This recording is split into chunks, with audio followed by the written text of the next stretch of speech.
Bismillahirrahmanirrahim. Assalamualaikum warahmatullahi wabarakatuh.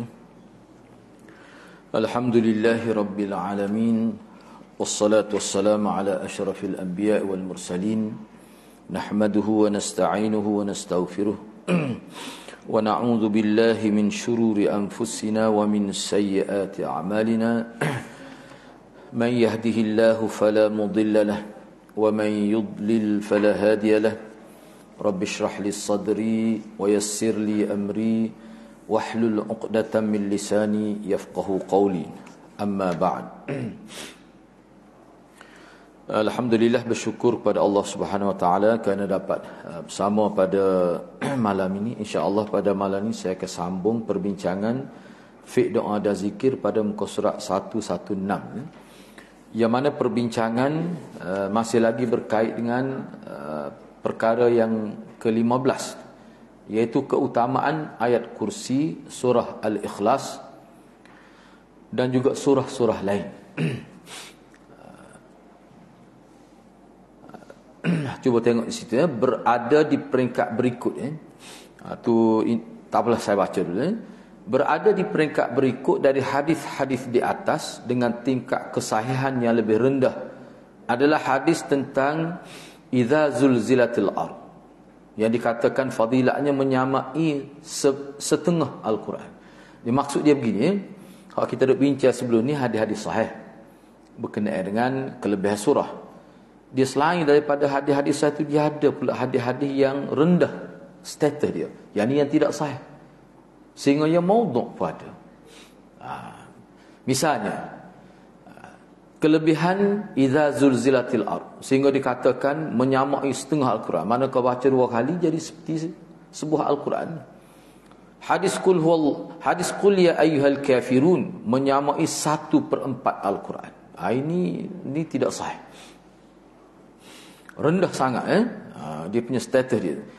Dan hadis tabarakalladzi biyadihil mulk, dikatakan fadilat dia sebagai surah penyelamat daripada diseksa dalam kubur. Ini juga tidak sahih. Kemudian hadis-hadis lain sesudahnya, seperti sabdanya, sesiapa membaca surah ini maka pahalanya seperti ini. Semuanya adalah palsu, namun disandarkan kepada Rasulullah, kerana pembuatnya sendiri telah mengakuinya secara terbuka lah. Dia ramah buat gini. Kalau kita tengok dalam kitab Imam Suyuti misalnya, dia sebutlah orang ini kata dia buat hal ni dengan maksud molek supaya orang minat baca Quran. Niat dia molek, tetapi cara dia tu tak kena. Tujuan apa dia kata? Nak menyibukkan manusia baca Quran, tidak duk bazir masa. Tu tujuan molek tu. Siapa dia baca subhanallah 100 kali pagi, 100 kali petang, pahala dia boleh seperti 1000 kali haji. Niat dia molek nak suara berzikir, tapi dalam agama tak boleh gitu. Dia kena betul-betul semua. Dia tak boleh separuh-separuh, betul tak boleh.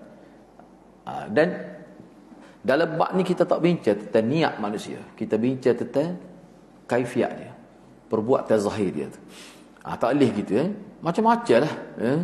Banyak kita jumpa sebenarnya kalau kita baca khusus lah buku-buku tentang ni. Baik. Ni parok sikit dia ni, kena lah kalau kena pun. Sebahagian orang bodoh dia kata, dari kalangan pembuat hadis palsu berkata mengenai hal. Dia kata kami berdusta, maksudnya molek untuk bela Rasulullah. Kami berdusta ni untuk membela Rasulullah, dan tidak berdusta untuk merendahkan Rasulullah. Tak ada maksud itu. Sesungguhnya orang bodoh ini tidak tahu, sesiapa yang mengatakan sesuatu atas nama Rasulullah sallallahu alaihi wasallam dalam keadaan Nabi tak pernah pun kata gitu, tak kiralah gapo pun, maka sesungguhnya dia telah berdusta atas nama Rasulullah. Dia niat atau tak niat itu tak kira, dan dia berhak mendapat ancaman yang keras. Gapo dia ancaman dia? Neraka. Seperti dia menyediakan tempat dia dalam neraka. Tak perlu orang lain, dia sendiri menyediakan tempat dia dalam neraka. Tak adalah perbuatan paling bodoh. Sebab dia kata bodoh tu, Sengaja nak humbalkan diri dalam bakar api neraka. Sengaja dia sendiri, bukan orang lain pun. Tak ada manusia lebih bodoh daripada itu. Itu kenyataan ini siapa dia sebut gini ni? Ibnul Qayyim. Rahimahullah. Baik. Di antara perkara yang patut diketahui dalam permasalahan ini adalah bahawa keutamaan membaca surah-surah ini dan surah lainnya akan berbeza-beza sesuai dengan perbezaan keadaan orang yang membaca terhadap surah-surah tersebut. Jadi orang yang baca tu Quran tu walaupun surah yang sama, dia tak sama pahala. Apa sebab dia? Ni dia sebut sini bagus, ni dia sebut ni kira tepat lah. Jadi orang yang baca Quran ni tak sama kelebihan di sisi Allah pahala tu. Apa faktor? Apa sebab jadi gitu? Cuba tengok. Dia kata bacaan Quran yang disertai dengan tadabbur. Mana orang yang boleh merenungi maksud ayat itu. Mana dia faham tu. Ayat tu kena apa. Bukan kata tafsir dalam-dalam pun. Tadabbur. Lapis yang pertama. Lebih utama daripada bacaan Quran, sekadar baca betul tajwid saja tanpa ada maksud tadabbur itu. Dia tak sama. Ada juga kadang-kadang keadaan sebagai manusia semasa baca Quran, semasa dia baca sebagai surah, dan apa yang menyertai mereka ketika baca. Ketika baca tu, gapo dia? Apa ni kita kata yang dia utamakan semasa baca tu. Misalnya, khusyuk dia tahap mana? Misalnya baca khusyuk. Khusyuk mana dia hayati ayat. Tidak kata mulut baca, fikir lagi lain. Tidak begitu. Sudut tadabbur dia. Sudut pemahaman terhadap maksud ayat Allah itu dan tekad yang jujur untuk mengamalkannya. Ini antara faktor yang menyebabkan seseorang itu jadi bacaan dia tu jadi banyak pahala. Enggak, sebab tu anak kata dia basic dia adalah tahu maksud. Kalau tak tahu waktu dia tak akan dapat semua. Hanya dapat satu huruf boleh 10 ganjar, itu jelah. Tak lebih daripada itu. Sebab tu dia asah dia nak dapat kelebihan ni, selain daripada boleh pahala baca, dia mesti tahu maksud dia. Walaupun kita kata secara ringkas.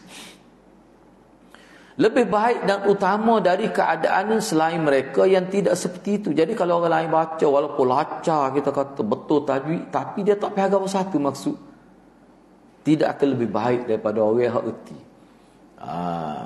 Kalau hak alim supaya kita kata sahabat Nabi, mana dia baca dia faham dalil selalu. Sebab tu dia mengalirkan air mata tu. Saya nak bakar ni kak, Aisyah kata ayah aku ni kalau baca Quran mesti mengalirkan air mata. Mana faham nah tu. Kita kalau tak sampai tahap tu, puskul kalau kita tahu makna dia ada kesan. Fikiran kita tu payah nak giala ke lain. Meskipun surah yang dibaca oleh mereka tu surah yang sama, surah yang lebih utama. Misal tu baca ayat kursi, baca qul huwallah, Al-Fatihah. Tu paling utama Al-Fatihah tu. Tapi oleh kerana tak faham, sekadar boleh supaya baca ayat tabati ada lah.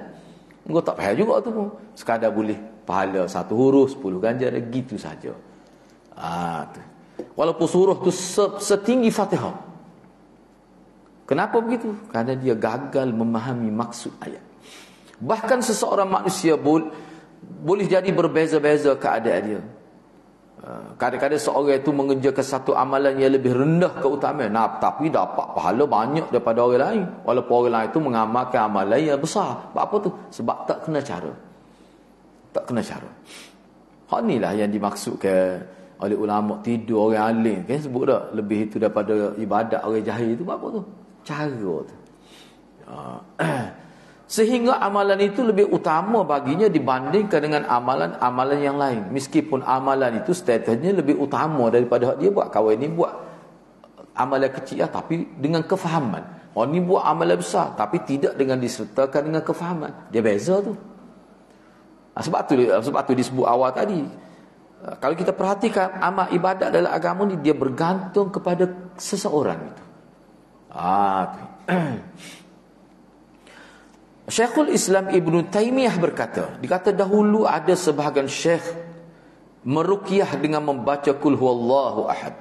Dia nak jampi, dia nak bomo lah kita kata. Dia baca ayat surah Al-Ikhlas, qul huwallahu ahad, Allahus samad, dalam keadaan yang faham lah. Lalu dia mendatangkan keberkatan yang maknanya kita sembuh lah, dia rawat dia sembuh. Itu maksudnya. Kemudian surah Ikhlas juga dibaca oleh orang lain guna untuk ruqyah syariah juga, tapi tak jadi. Tak jadi. Sehingga orang itu kata tidaklah qul huwallahu ahad ini dia boleh kesan dia tidak serupa orang ni baca, jadi orang ni tak. Tu. Dialah ada sudut pandang yang lain hak tidak dalam kitab ni lah. Kita jampi, kita kata ruqyah syariah lah, kita kata jampi mengikut cara agama, cara hak betul, tidak Melayu ngauk-ngauk, tak ada. Hak kita biasa kita sebut ruqyah tu lah. Dia sebuah obat sebenarnya. Masa anda belajar tu sebuah obat tu hendak dia tak sebuah obat. Cuma ni ikhtiar cara orang panggil ruqyah dengan baca ayat, bertawassul dengan ayat Quran tu lah. Kalau tu hendak tu habis. Supaya kita ikhtiar dengan obat juga. Muka-muka obat yang menyembuhkan. Bukan dengan sebab baca Quran tu mesti sembuh. Tu tak satu cara, usaha.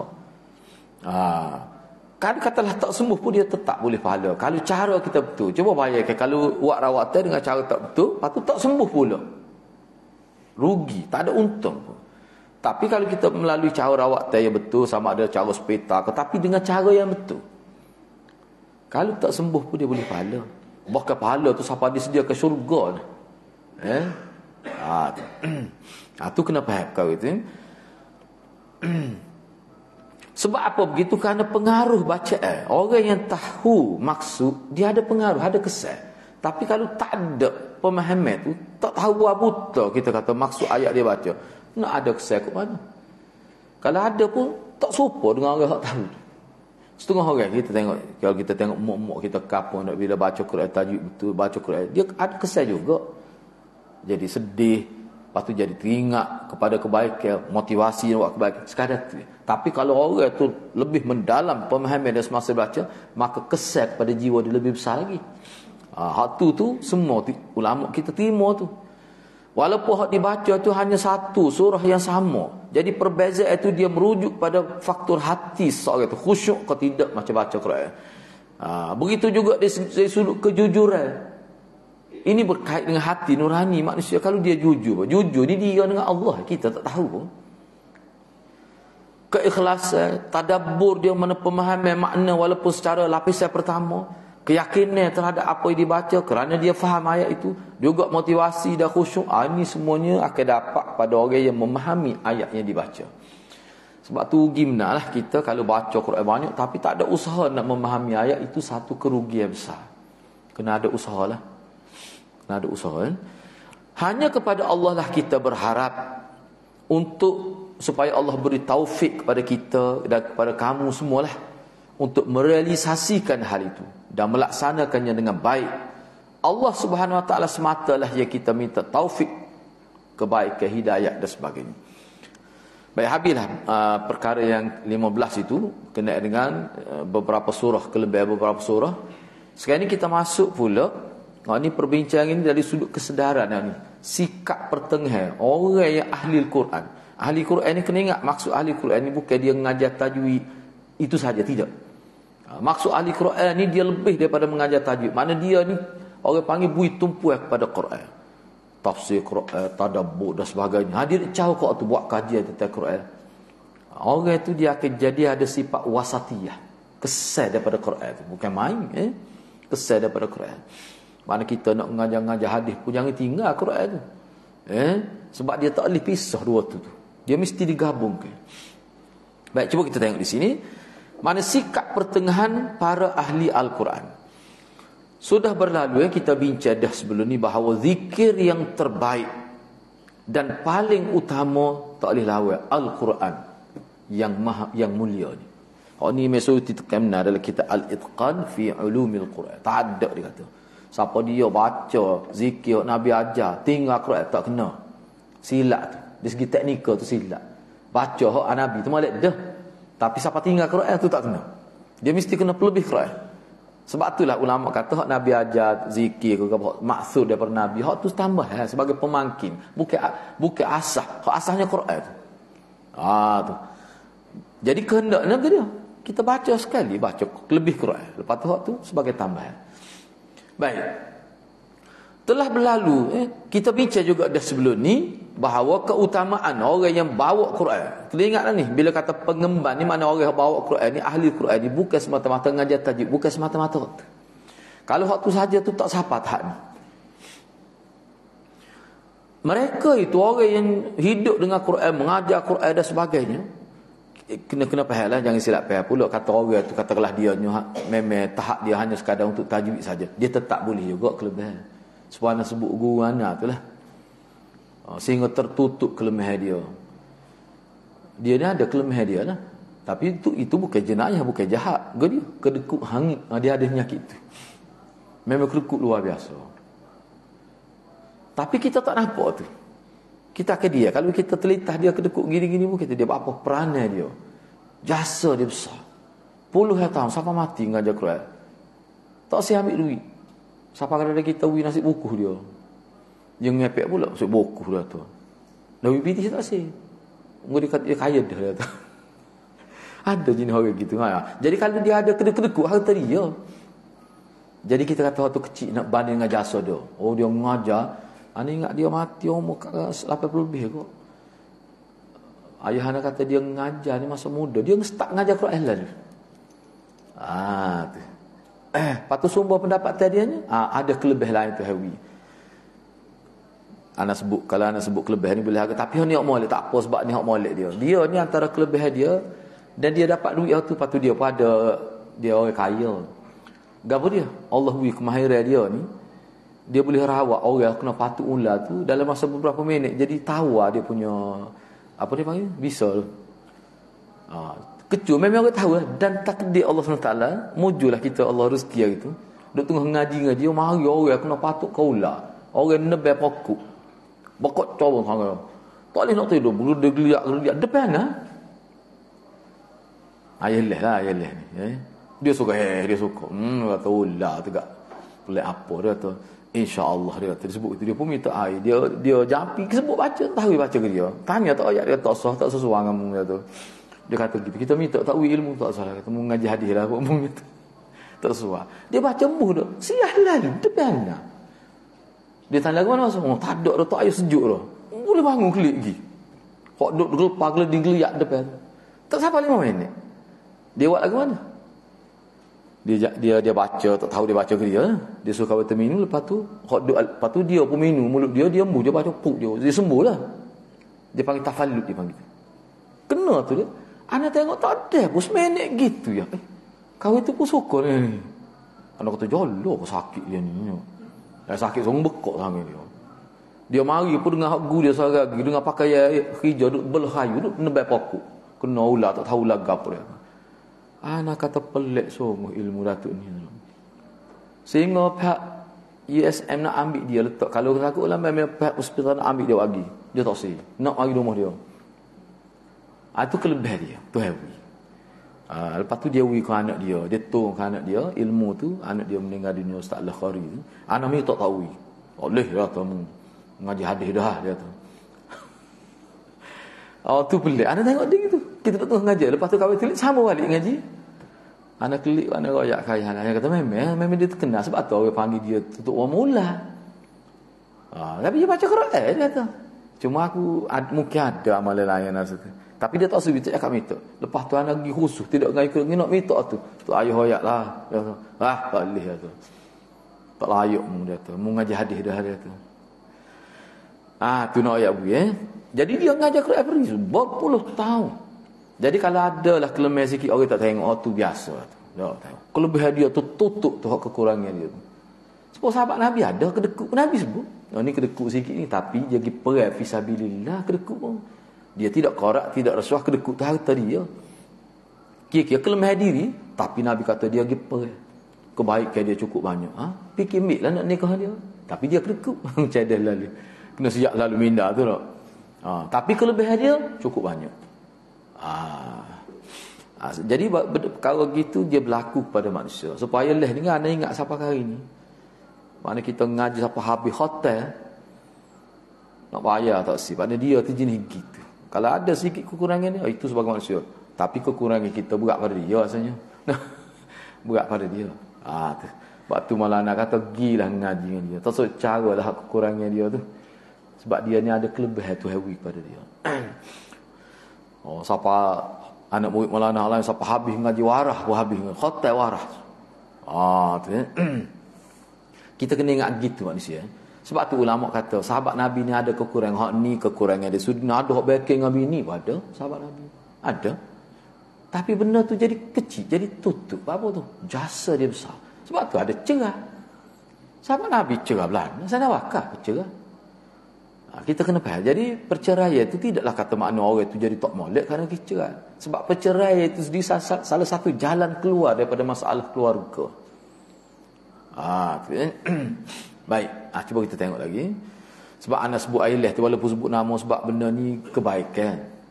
Bukan orang tak tengok pula ada kelemahan sikit-sikit gitu tu. Sebab apa? Jasa dia besar. Tak payah juga nak jumpa orang lagi tu. Bahkan ada kata dia sebelum nikah lagi dia mengajar. Anda tak tahulah. Ada orang sebut gitu. Moga kita gitu dia tua dah. Tua dah dia anak gitu. Anak kata dah kau dah habis Quran ni. Mujud dah. Baik. Begitulah mudah-mudahan Allah rahmati dan ampunkan dosa-dosa dia. Baik. Cuba tengok lagi di sini. Jadi telah kita bincang dah sebelum ni tentang keutamaan orang yang duk fokus kepada Al-Quran. Dia ni adalah ahli Allah, ahli Quran ni. Sebab kita tengok setengah-setengah para asatizah kita berbelah kali dah khatam tafsir Quran. Setengah-setengah tu lah Quran ya. Dia ngajar juga hadis tapi dia tumpu pada Quran. Ni dia panggil ahlullah. Ni. Dan orang-orang khusus bagi Allah. Sebab apa? Dia duk berkhidmat dengan kalamullah itu. Lama mana orang faham. Setengah-setengah tu ustaz-ustaz kita dia mengajar Quran, orang lain boleh mengajar pula tafsir tu. Tu satu kelebihan lah. Tidak diragukan lagi bahawa para pembawa Al-Quran memiliki sifat-sifat yang agung dan karakter yang mulia. Dan jumlahnya cukup ramai lah sepanjang zaman. Hanya sahaja karakter mereka yang paling penting, sifat mereka yang paling utama dan tanda mereka yang paling menonjol adalah hidup mereka tu pertengahan dan mereka iktidal. Iktidal ni maknanya adil. Hidup nampak tenang, tidak menggelabah. Tu orang yang cana ke Quran. Kenapa berlaku gitu dalam hidup mereka? Kerana mereka tu komitmen terhadap apa yang datang dulu. Ni kena ingat kenapa? Ni makna ahli Quran ni bukan sekadar tajwid. Kalau tajwid payah nak siapa tak ni. Kalau tajwid saja, kecuali dia faham. Ni kita bincang ni orang yang berkhidmat pada Quran ni dia faham Quran. Kalau kita tengok sebuah anak-anak pun ada beberapa lengkaplah 30 juzuk. Misalnya Maulana Hadi kita kata tak. Antara yang awal lah. Berapa kali lah? Lebih dah 10 kali lah. Mana kalau kita dengar tu memang ada kesal lah. Dan adalah beberapa orang lain. Dia ngajar juga lain. Tapi orang ni keutamaan dia. Tu. Dengan sistem dia mengajar tu. Dengan sistem. Tu contoh Tuhan sebut anak murid dia lah tu kita mustajab tu. Boleh mengajar pula. Itu makna kelebihan lah. Ni maksudnya. Jadi itu pengaruh Al-Quran. Pengaruh Al-Quran, pengaruh pemahaman terhadap maksud Al-Quran.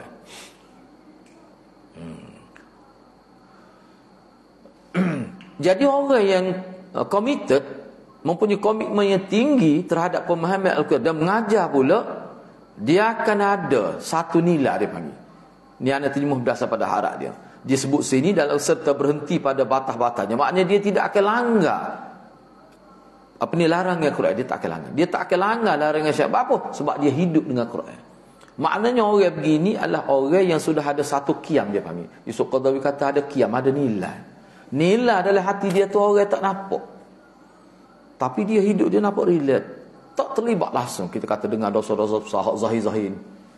Kecek pun jaga. Apa? Pengaruh Quran. Boleh katakan sepanjang zaman orang yang berkhidmat pada Quran. Lagu itulah kehidupan dia. Sebab tu saya kata, maknanya kalau orang mengajar tajwid, dia sudah ambil satu tahap awal, satu peringkat awal. Dia kena pergi lebih jauh lagi. InsyaAllah dia dapat kelebihan seperti yang disebut dalam kitab.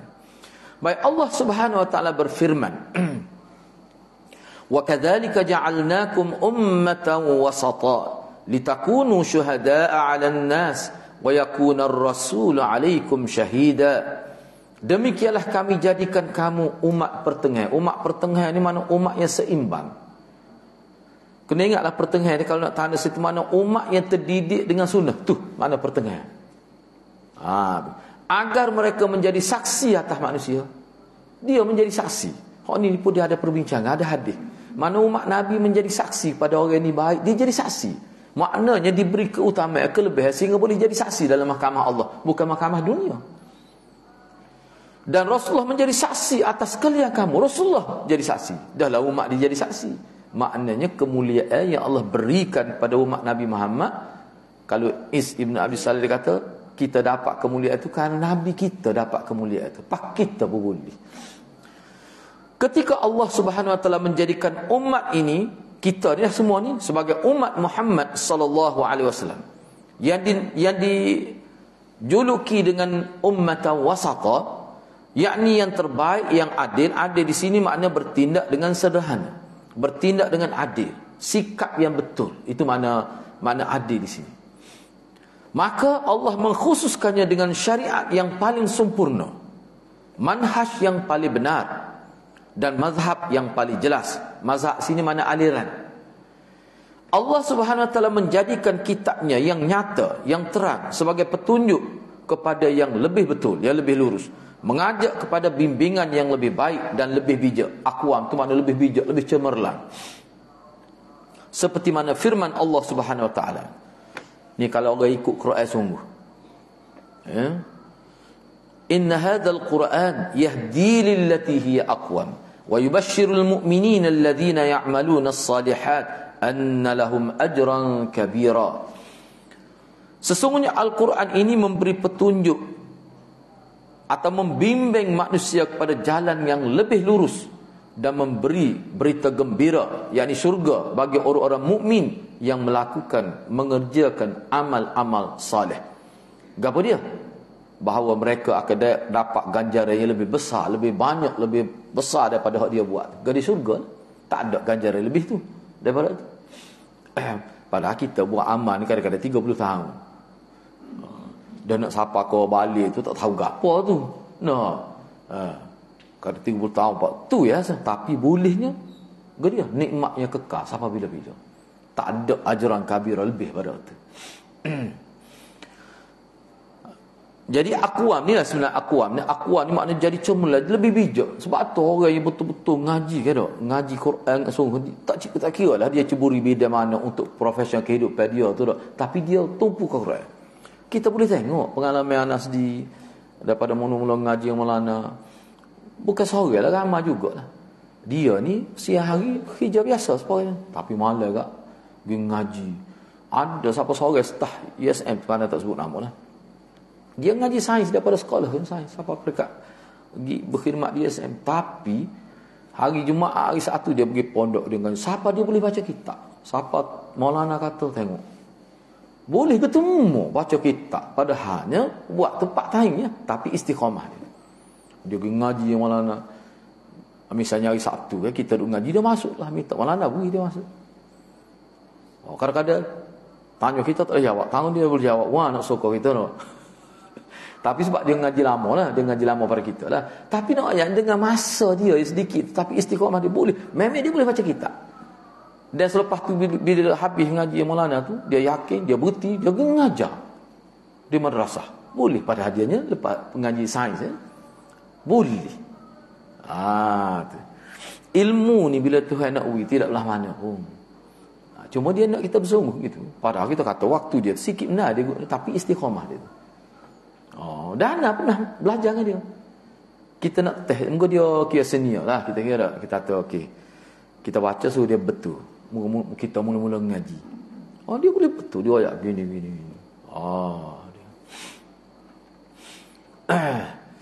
Jadi dia ni sangat terutama budi lah dengan beberapa orang guru pondok tu. Sebab dengan demo ni lah dia boleh ilmu nahwu, ilmu sarah.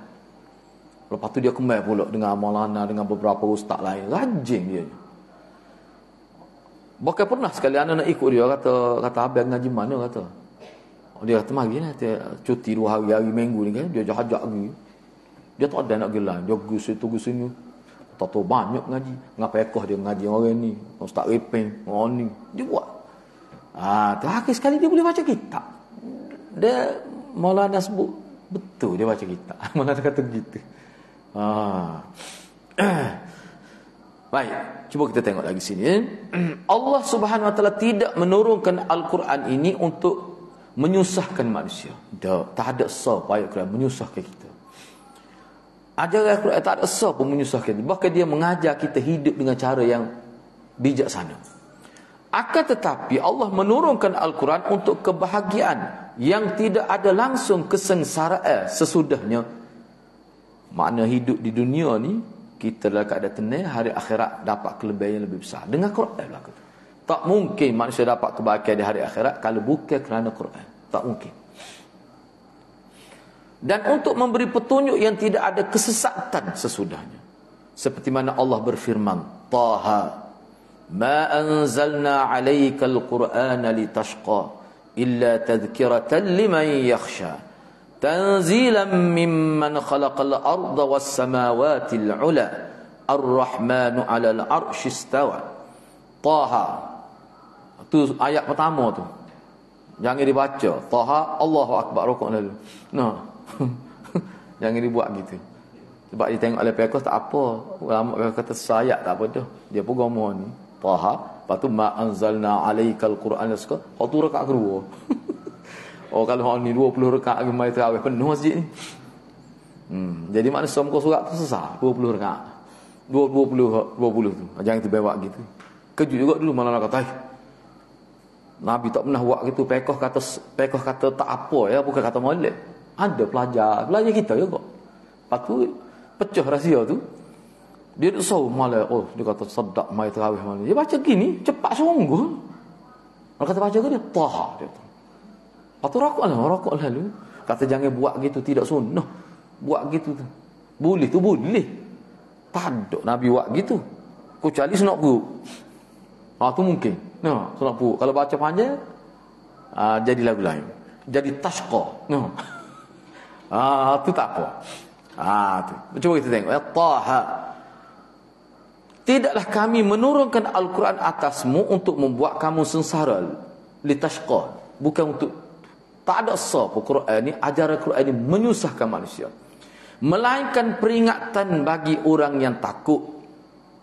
Diturunkan Al-Quran ini dari yang menciptakan bumi dan langit yang tinggi.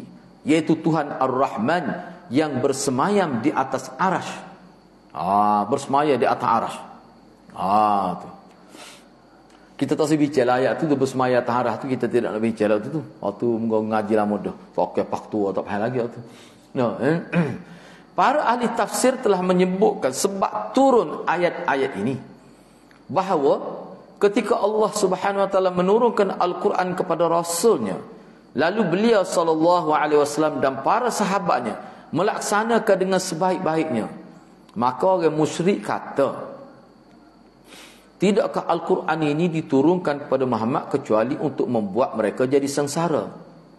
Dia tengok gini, dia tengok jadi waktu semaya kena mari, duduk pada hungar mari nak semaya, duduk kedah mari nak semaya gini, dia tengok nampak susah nampak. Kita relax. Jadi makna hidup berperaturan itu, hidup dengan sistem yang Quran ni bagi dia susah. Dia kata itu sengsara. Maknanya tak ada kebebasan. Kena tutup aurat. Kalau perempuan, kalau lelaki tutup aurat ni memang tidak seberat perempuan lah. Jadi menyusahkan. Dia kata gitu. Tu. Jadi dia sebut begitulah. Tidakkah Al-Quran ini diturunkan kepada Muhammad kecuali untuk membuat mereka sengsara? Akhirnya Allah menurunkan firman-Nya, Taha, tidaklah kami menurunkan Al-Quran kepadamu untuk membuatmu sengsara, melainkan ia menjadi peringatan kepada orang yang takut. Takut ni mana takut kena azab maksudnya. Takut kepada Allah, takut kena azab. Yakni persoalannya tidak seperti dugaan orang-orang yang batil tersebut. Bahkan sesiapa yang diberi ilmu oleh Allah melalui wahyunya dan pemahaman terhadap apa yang dia turunkan, nescaya dia menginginkan bagi orang itu kebaikan yang banyak.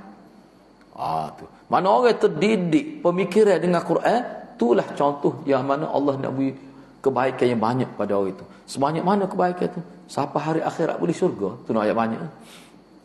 Qatadah rahimahullah berkata, firman Allah ini, tidaklah kami menurunkan Al-Quran kepadamu untuk membuatmu sengsara. Apa maksud dia kata? Ini seorang ahli tafsir di kalangan tabi'in. Apa dia maksud dia? Dia kata maksudnya gini, tidak, demi Allah, dia tidak menjadikan Quran ini sebagai sebab kesengsaraan, tetapi dia menjadikan Quran ini sebagai sebab untuk rahmat, cahaya dan petunjuk sampai boleh syurga. Tak mungkin manusia boleh syurga tanpa Quran. Walaupun orang Islam. Walaupun orang Islam. Maksud anaknya bukan kata orang Islam kalau dia mati dekat Islam tetap boleh masuk syurga. Tapi berlaku berdasar pada nas, orang Islam ni ada hak masuk neraka dulu. Dan istilah murtad ni dia berkait dengan Islam lah. Baru ada istilah murtad tu. Tu. Merupakan perkara yang sepantasnya, perkara yang patutlah, tak dapat tidak bagi orang yang cakna kepada Quran, orang yang bawa Quran dalam maksud sebenar. Anak sebut ni takut silap faham. Bahkan bagi setiap Muslim untuk berhenti pada batasan-batasannya. Makna gapo hak Tuhan larang tu dia kena jangan buat. Itu makna berhenti tu. Waqaf inda kitabillah. Dia tak akan langgar perintah. Sebab perintah ni ada dua. Ulama kata, bila sebut perintah agama dia ada dua. Dia panggil perintah supaya buat, selagi perintah supaya tinggal. Dia panggil al-fi'lu, al-amru bil fi'li wal amru bit tarki. Dia dua. Tu pembahagian besar. Perintah yang kita kena buat seperti sembahyang. Selagi perintah kena tinggal, seperti mengumpat, fitnah, zina, minum arak, itu perintah supaya kita tinggalkan. Jadi kita jaga hak tu. Ni tak dapat tidak. Bila orang tu cakna kepada Quran, dia mesti jaga maksiat jangan buat. Jangan langgar perintah-perintah Allah. Dia kena halalkan apa yang Allah halalkan, dia kena haramkan apa yang Allah haramkan. Kalau dalam bahasa Imam Malik juga, dia kena mempunyai nilai takwa yang tinggi. Termasuk belaka dah hak ni. Kena takwa. Kalau baca Quran tapi dia tak jaga diri dia, mengumpat, dia tak jaga, tak ada usaha nak berhenti daripada perkara-perkara yang diharamkan oleh Allah, Quran tidak menjadi syifa wa rahmah pada dia. Tak jadi sepuluh orang makan obat lah. Walaupun obat ke 1000 sebutir pun dah tak dengar wah doktor. Doktor kata ni kena makan gini, dia jaruah dia, lepas tu kena patai gini. Dia tak ikut tu. Pantai lari disebut dia tak ikut. Walaupun obat 1000 sebutir pun tak akan berkesan untuk dia. Gitu. Perbandingan yang mudah. Sebab Quran ni lah. Jadi kalau seorang itu tidak bersedia untuk ikut Quran, baca tafsir tahu mana tak ada apa. Sebab orang munafik dengan Nabi sendiri baca Quran. Sebab hati dia tak bersedia. Nah hati dia tak molek dah masa gitu. Tidak niat nak dapat kebaikan. Nabi sendiri baca pun tak jadi apa. Duduk belakang Nabi. Abdullah bin Ubay bin Salul tu masuk khutbah, dia duduk depan. Nabi baca khutbah. Sahabat kacik gigi gini. Nata ni depan pula. Sebab dalam sepah perang Uhud, dia duduk depan pula. Padahal dia sahabat perang Uhud, sahabat tarik dia keluar masjid. Kacik gigi tu anak sebut tu tak ada sebut waktu tu. Muka nak marah kau kita kacik gigi, muka gigi ada lagi ni. Kau tak kena kata kasih gosi berasa hati pula. Nak ayat tarik masa sepah perang Uhud. Memang muka tebas tu. Dia sabotah peperangan Uhud. Pergi tengah jalan dia kelip dia 300 orang lebih. Sudah perang Uhud dia duduk depan kali. Masa Nabi baca tu, tu sahabat nak marah tu. Hak menatan ni pun anda sebut tu dalam bahasa Kelantan kita lah tu. Sahabat marah. Sahabat tarik dia. Sebab sahabat tarik tu bila Nabi tubik baca khutbah dia bangun, dia puji Nabi. Memang tak malu seorang, muka tebal ngerti. Dia boleh puji, semua orang tahu dia sahabat tak peperangan. Tapi bila Nabi tubik macam tu dia bangun, dia puji Nabi. Tu sahabat marah tu, sahabat tarik dia. Dia boleh kata, Allah dia kata pelik sahabat Muhammad, kita puji Nabi dia marah. Tengok muka jenis lagu tu. Ada kau orang politik gitu lah ni? Ada ni rasa. No. Ada tu. Itu kita kira mula tu no. Jadi jadi hak jenis muka tebal ni tak layak jadi pemimpin. Ada jenis kita nak tengok. Anak klip tebal molek bukan. Anak saya tapak kaki kita tebal muka dia.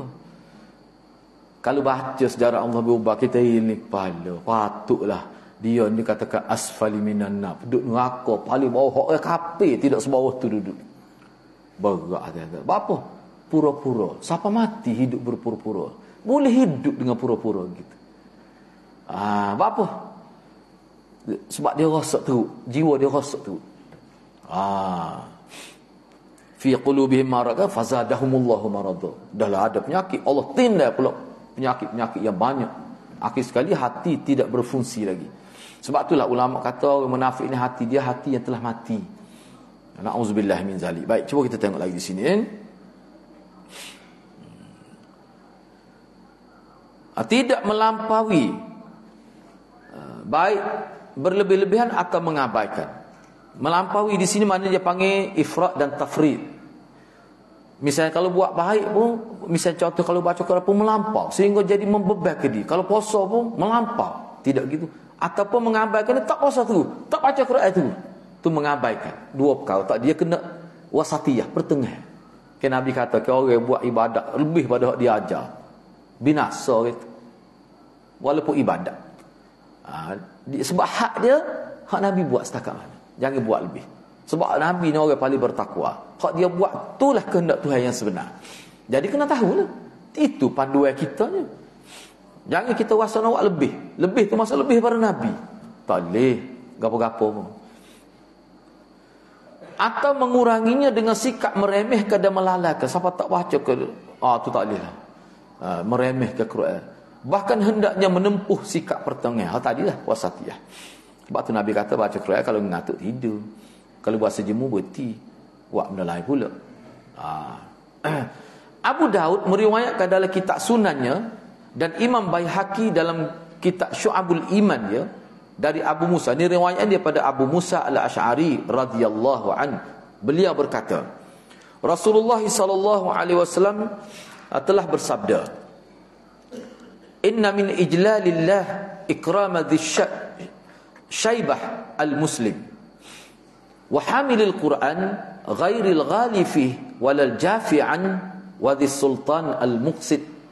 Sesungguhnya termasuk pengagungan terhadap Allah Subhanahu wa ta'ala adalah memuliakan orang Muslim yang sudah syaibah ni, yang berubah, yang tua.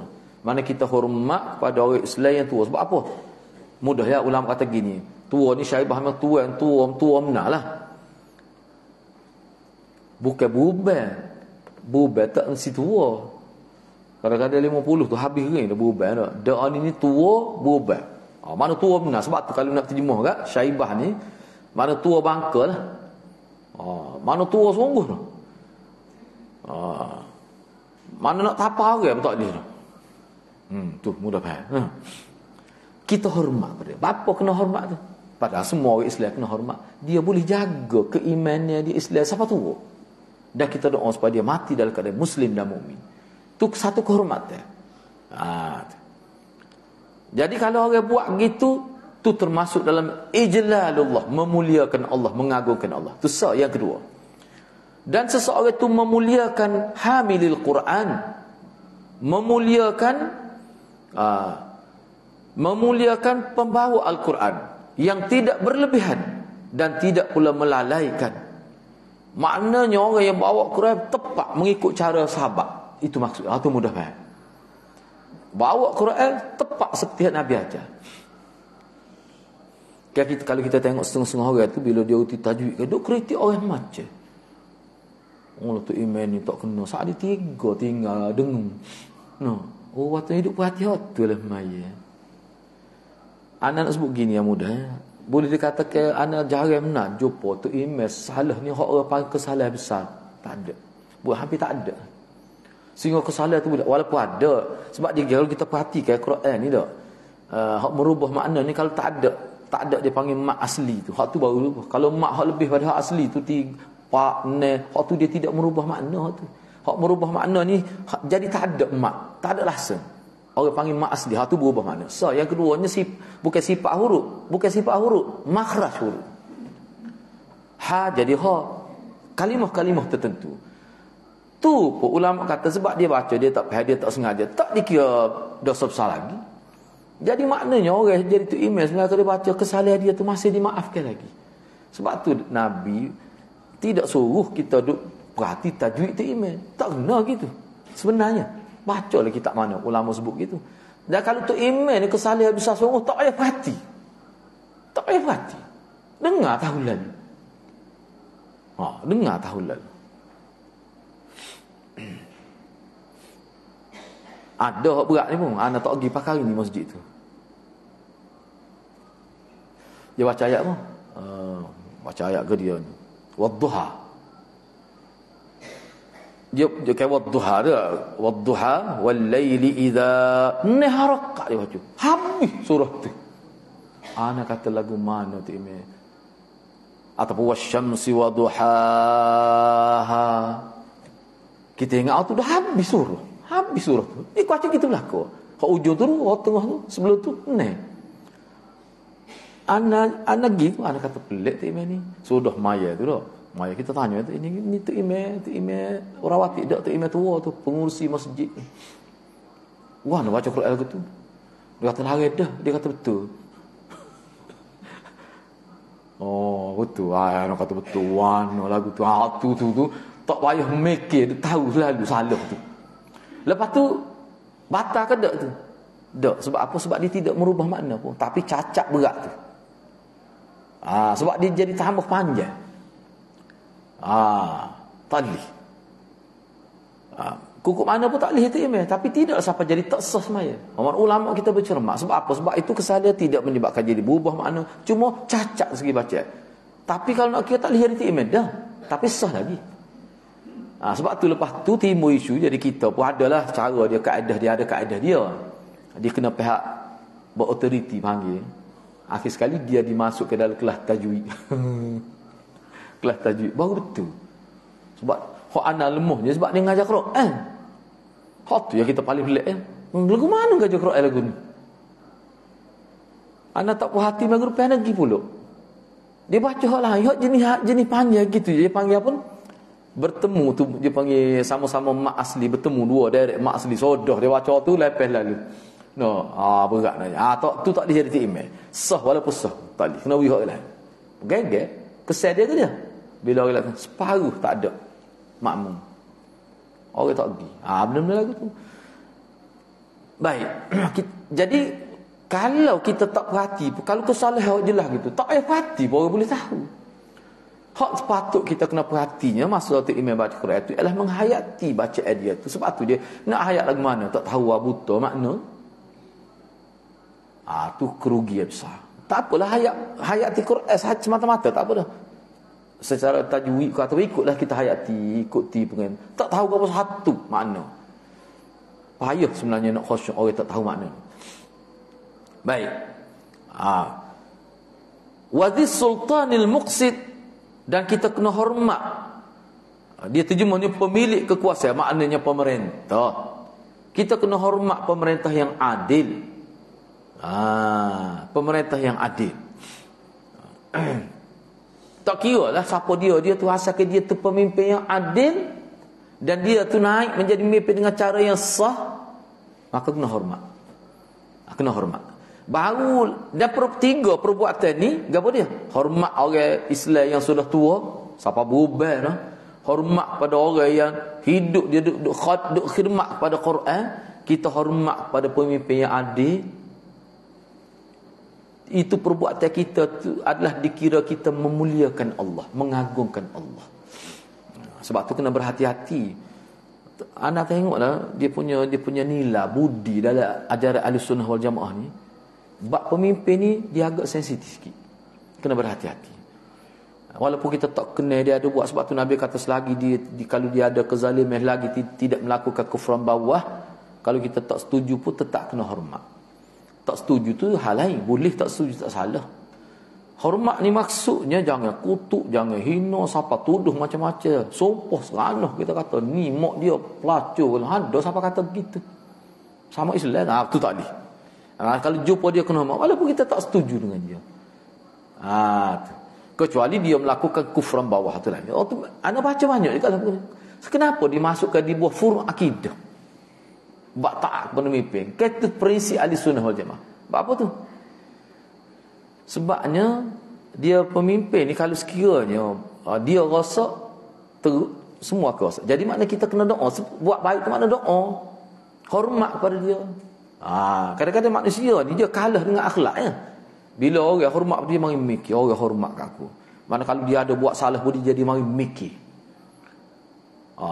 Tak kira dia kata aku tu dia hormat tu dak pada aku teruk benar. Dia boleh duduk satu. Berat benar tu. Biasa manusia kalau orang hormat pada dia, orang memuliakan dia jadi mikir, aku ni kena buat baik, dia tak boleh kena ubah. Dan orang hormat belaka tu. Lepas tu kena pula ayat Quran, hari akhirat ni yaumul kasy adalah hari Allah dedahkan hakikat manusia. Kena hal tu pula kau takut dia. Kalau kita tanya pemimpin contoh saja ni, kita pernah gua juga. Kata awak nak kena kutuk lah ni, kau kena kutuk di hari akhirat. Aku pilih. Kalau nak kutuk di hari akhirat, bertakiyahlah di dunia. Berpura-puralah hidupnya. Kamu akan dikutuk di hari akhirat. Tapi kalau kita kutuk di dunia, hari akhirat tak kutuk, tak apa, kita buat betul, orang akan kutuk juga. Kita menegakkan sunnah, ikut betul cara Nabi, orang akan kata. Orang kutuk, kata orang benci, tarik kau ni, cari kainnya tarik. Lepas tu tak boleh kuliah, lepas tu dia tarik kain. Jadi cuba bayangkanlah. Tapi hari akhirat dialah harum nama dia. Boleh minum air di kolam Nabi, bebas hidup. Anak mana? Pilih. Kalau orang hidup berpura-pura, bakal upah orang supaya nama dia jadi harum, dia upah bloggers kita tu, bayar banyak mana tu nak angkat dia. Pengampu-pengampu tu. Orang lagu ni di hari akhirat dia dihina dengan sehina-hina. Kena berhati-hati. Jadi kalau Quran ni tak, kita duk bincang ni, kalau orang tu ngaji Quran sungguh, walaupun sekali seminggu pun, tapi berterusan bertahun-tahun, dia akan berubah manusia. Sebab tu ada setengah ulama dalam kitab, anda tak ingat Ibnu Qayyim ke Ibnu Jauzi, dia kata manusia ni kalau sentiasa hidup dengan Quran hadis, kalau dia buat jahat pun dia cepat bertaubat. Tu pandangnya ulama. Dan kalau dia buat jahat pun dia tidak hanyut dalam kejahatan, mesti dia bertaubat. Cepat bertaubat, kesal daripada Quran. Ni orang panggil ilmu tajribah. Mana pengalaman ulama duk tengok hasil duk baca Quran dia buat kesimpulan begitu. Baik. Ana ambil lagi yang terakhir. Baik, sanad hadis ini hasan, dinyatakan hasan oleh Az-Zahabi dalam kitab Al-Mizan, Ibnu Hajar dalam kitab At-Talkhisul Habir, dan juga selain kurun, tak apalah tu. Jadi Nabi SAW melalui hadis ni, Nabi SAW menyifatkan ahli Al-Quran yang benar, ahli Al-Quran yang benar, dan dia pembawa, anak terjemah beginilah mudahnya, dan dia ni berkhidmat untuk Al-Quran. Sesungguhnya mereka berhak mendapat pengagungan dan penghormatan, bahawa keadaan mereka terhadap Al-Quran berada antara berlebihan dan melalaikan. Maknanya dia jaga pertengahan, dia hidup dengan Quran dan terdidik hidup dia secara dengan wasati, tidak melampau. Sebab ada setengah orang ni melampau. Anak sebut secara umum saja ni, anak jumpa dah ni.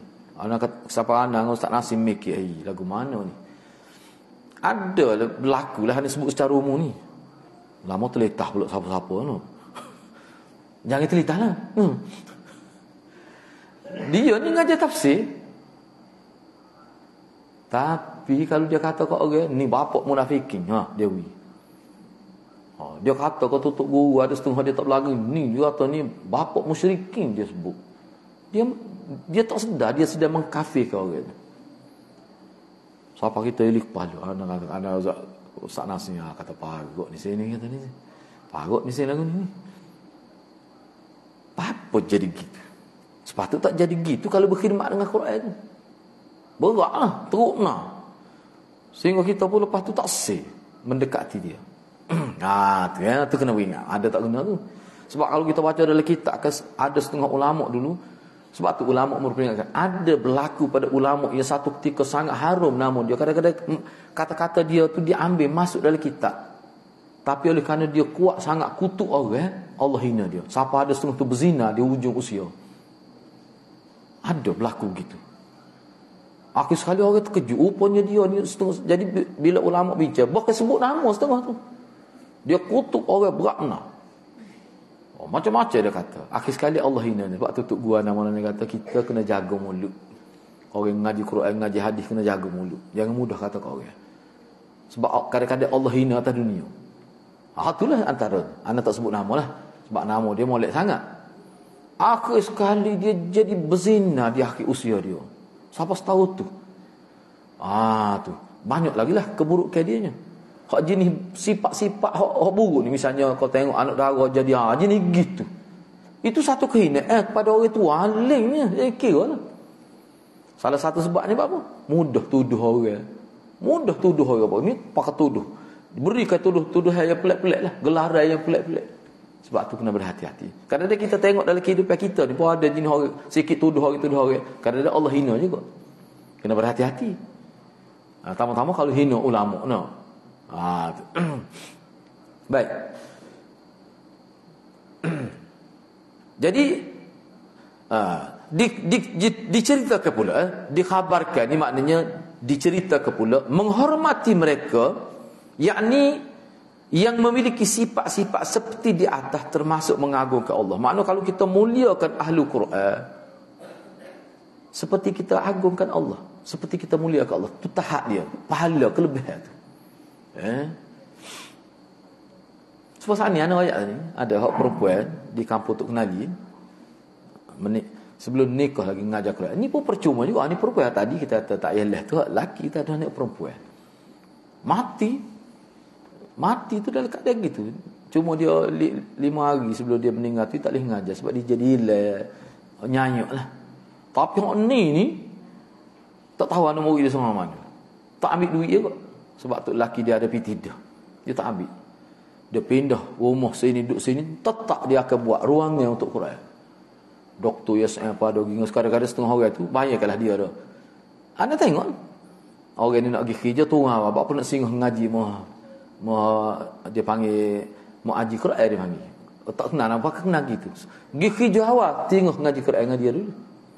Berapa tahun tu cuba bayar ke dia mati umur 90 juga. 90 lebih. Enggak dia mengajar sebelum nikah lagi. Berapa tahun? Anak selebih 70 tahun. Mungkin. Cuba bayar ke. Dia tak ngajar lah. Ni bagi anak ahli Quran juga sebab istiqamah dia. Memang dia kemampuan dia tahap tu ya. Dia nak ngajar tafsir dia tak wani. Bahkan kadang-kadang dia tanya anak makna ayat tu. Orang lagu ni bagi anak walaupun ngajar Quran sahaja pun ke siapa situ tahap dia sudah kira ahli Quran dah. Dia tak boleh tubik. Kalau tubik, kalau tubik pada rumah jalan dah, orang akan butil lah. Macam aja nak gimana? Orang akan hantar dia. Tu kemuliaan di dunia Allah beri pada dia.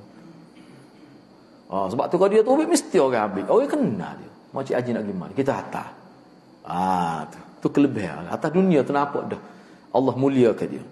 Baik. Tidak diragukan lagi ini adalah darjat tinggi dan kedudukan mulia. Didapatkan oleh mereka itu disebabkan mereka komitmen, mereka berkhidmat secara istiqamah terhadap Al-Quran tanpa menyimpang daripadanya, tidak melampau dan tidaklah orang panggil meremehkan atau menambah atau mengurangi. Mana dia buat tu betul-betul supaya Nabi ajar. Dalam dia jaga Quran, dia reti ada Quran tu. Kita boleh tengok sekarang ni pun ada dah, kita tengok orang tu bila kita kelih dia tu, kita rasa sejuk hati. Dia berkhidmat dengan Quran. Itu kesan dia lah. Baik untuk seterusnya tu kita bincang. Sebab tu bagi anak lah, mana kita kena aktif sungguh. Dia punya pengajar hadis betul lah. Tak apalah tu. Hak Quran ni biar kita reti. Sekurang-kurang sebelum mati ni biar hotel lah. Orang panggil baca Quran sekali dengan terjemahan tu. Tak apa dah gitu pun. Baca semua surat, tengok terjemahan. Atau ayat tengok terjemahan. Mana sekiranya sebelum meninggal dunia biar hotel. Hak tu tak apa dah. Besar tu. Manfaat untuk diri sendiri tu. Jadi gitulah. Jadi untuk akhir datang kita akan sambung di bawah bab lagi ni Abu Ubaid bin Qasim. Kita berhenti setakat tu dulu. Mudah-mudahan Allah berkati kita semua. Aqulu qawli hadza wa astaghfirullahal azim li wa lakum. Assalamualaikum warahmatullahi wabarakatuh.